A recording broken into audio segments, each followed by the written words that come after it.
Good morning everyone. आज मैंने PPSC का पूर्व अवलोकन 2026 जितनी भी सारी क्वेश्चन 1992 से लेकर सितंबर 2025 तक जितनी भी सारी बीपीएससी, चाहे टीचर हो, चाहे सिविल सर्विस हो, या एडीओ का एग्ज़ाम हो, या सीडीपीओ का भी हो, उस सबका इसमें मेंशन दिया हुआ है। इसलिए मैं हर जो बीपीएससी टीचर के लिए वेरी इम्पॉर्टेंट है, इसी को पढ़ने से बहुत सारे क्वेश्चन को आप इजीली सॉल्व कर सकते हैं। जीके का जो 40 नंबर का आता है, इसी से ज़्यादा रिलेटेड आता है। तो चलिए, आज सबसे पहले मैं इसमें चैप्टर को स्टार्ट करने वाली हूँ मॉडर्न हिस्ट्री का, क्योंकि मॉडर्न हिस्ट्री से ही हम लोग का बीपीएससी टीचर टीआर 4 में प्रश्न 8 नंबर का आने वाला है। इसलिए इसको सॉल्व करने जा रही हूँ। कृपया लाइक एंड सब्सक्राइब ज़रूर कीजिएगा अगर अच्छा लगे तो। अगर जो भी त्रुटि हो उस पर भी आप कमेंट करके हमें बताइए ज़रूर। चलिए, सबसे पहले क्वेश्चन देखते हैं। यूरोपीय कंपनियों का आगमन। क्वेश्चन नंबर 1, पुर्तगाली उपनिवेशक का प्रथम वायसराय भारत में कौन हुआ? अल्टमीडा हुआ। क्या हुआ? अल्टमीडा। पुर्तगाली उपनिवेशक का प्रथम वायसराय भारत में कौन हुआ? तो अल्टमीडा। क्वेश्चन नंबर 2, बंगाल की खाड़ी में समुद्री डकैती हेतु उंगली का उपयोग कौन करता था? बंगाल की खाड़ी में समुद्री डकैती हेतु उंगली का उपयोग कौन करता था? तो कौन करता था? पुर्तगाली। भारत में 1613 ईस्वी में अंग्रेजों ने अपनी पहली फैक्ट्री कहाँ स्थापित की थी? तो सूरत में स्थापित की थी। निम्नलिखित में से किस अंग्रेज अधिकारी ने पुर्तगालियों को स्वावलंबी के स्थान पर हराया था? तो थॉमस वेस्ट। निम्नलिखित में से किस अंग्रेजी अधिकारी ने पुर्तगालियों को स्वावलंबी के स्थान पर हराया था? तो थॉमस वेस्ट। निम्नलिखित में से प्रथम कर्नाटक युद्ध का कौन सा तत्कालीन कारण था? निम्नलिखित में से प्रथम कर्नाटक युद्ध का कौन सा तत्कालीन कारण था?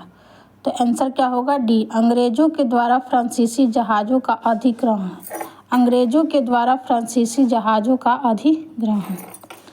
क्वेश्चन नंबर 6 देखते हैं। 1760 का प्रसिद्ध वाशिवान का युद्ध अंग्रेजों के द्वारा किसके खिलाफ लड़ा गया था? 1760 का प्रसिद्ध वाशिवान का युद्ध अंग्रेजों के द्वारा किसके खिलाफ लड़ा गया था? तो आंसर क्या होगा? फ्रांसीसी के खिलाफ। आगे क्वेश्चन देखते हैं। उस क्षेत्र की पहचान करें जहां से यूरोपवासियों ने सर्वोत्तम सोरा और अफीम प्राप्त करते थे। तो आंसर क्या होगा? बिहार। उस क्षेत्र की पहचान करें जहां से यूरोपवासियों ने सर्वोत्तम सोरा और अफीम प्राप्त होता था, वो था बिहार। क्वेश्चन नंबर 8 देखेंगे। अंग्रेजी शासनकाल में भारत कौन सा क्षेत्र अफीम उत्पादन हेतु प्रसिद्ध था? देखिए, 40 बीपीएससी सिविल सर्विस में भी पूछा और 47 यानी 47 में भी बीपीएससी 2005 में पूछा है। अंग्रेजी शासनकाल में भारत का कौन सा क्षेत्र अफीम उत्पादन हेतु प्रसिद्ध था? तो कौन था? बिहार। क्वेश्चन नंबर 9, भारत, चीन और इंग्लैंड के बीच त्रिकोणीय व्यापार का मुख्य आर्थिक आधार क्या था? तो आंसर क्या होगा? अफीम। देखिए, 70 बीपीएससी में भी 2024 में पूछा है। लगातार ये क्वेश्चन 3 बार पूछा है।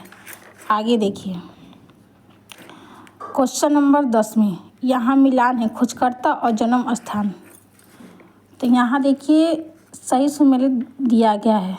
कोलंबस का जन्म स्थान कहाँ था? तो इटली का था। क्रिस्टोफर कोलंबस कहाँ का निवासी था? इटली का। जैक्स कार्डियर कहाँ का था? फ्रांस का था। जैक्स कार्डियर कहाँ का था? फ्रांस का था। सर फ्रांसीसी ट्रेक कहाँ था? यूनाइटेड किंगडम का था। फर्डिनेंड मैगलन कहाँ का था? पुर्तगाली का था। फर्डिनेंड मैगलन कहाँ का था? पुर्तगाली का था। आगे, ईस्ट इंडिया कंपनी और बंगाल के नवाब से रिलेटेड जितनी भी क्वेश्चन है उसको अब देखते हैं। बक्सर की लड़ाई के बाद किस संधि पर हस्ताक्षर हुआ था? बक्सर की लड़ाई के बाद किस संधि पर हस्ताक्षर हुआ था? तो इलाहाबाद की संधि पर। बक्सर की लड़ाई हुई कब थी? अक्टूबर 1764 ईस्वी में। क्वेश्चन नंबर 2, इलाहाबाद की संधि के बाद रॉबर्ट क्लाइव ने मुर्शिदाबाद का उप दीवान किसे बनाया था? इलाहाबाद की संधि के बाद रॉबर्ट क्लाइव ने मुर्शिदाबाद का उप दीवान किसे बनाया था? मोहम्मद रजा खां को बनाया था। क्वेश्चन नंबर 3, सम्राट शाह आलम द्वितीय ने ईस्ट इंडिया कंपनी को बंगाल और बिहार उड़ीसा की दीवानी प्रदान की थी। कब की थी? क्वेश्चन नंबर 3, सम्राट शाह आलम द्वितीय ने ईस्ट इंडिया कंपनी को बंगाल को बिहार और उड़ीसा की दीवानी प्रदान की थी। तो आंसर होगा 12 अगस्त 1765 को। 12 अगस्त 1765 को। क्वेश्चन नंबर 4, बंगाल में द्विशासन प्रणाली किसके द्वारा लागू किया गया था? बंगाल में द्विशासन प्रणाली किसके द्वारा लागू किया गया था? तो रॉबर्ट क्लाइव के द्वारा किया गया था। रॉबर्ट क्लाइव के द्वारा किया गया था 1765 ईस्वी में।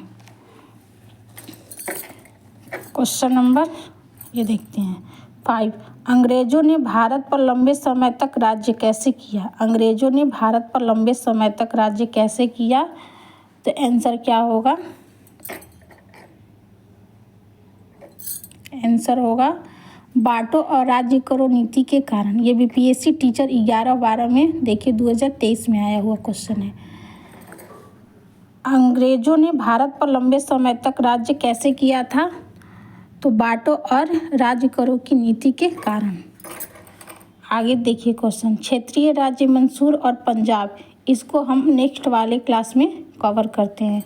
अगर अच्छा लगे तो लाइक एंड सब्सक्राइब जरूर कीजिए और जो भी गलत हुआ है त्रुटि हो उसे कमेंट करके भी बताइए। धन्यवाद।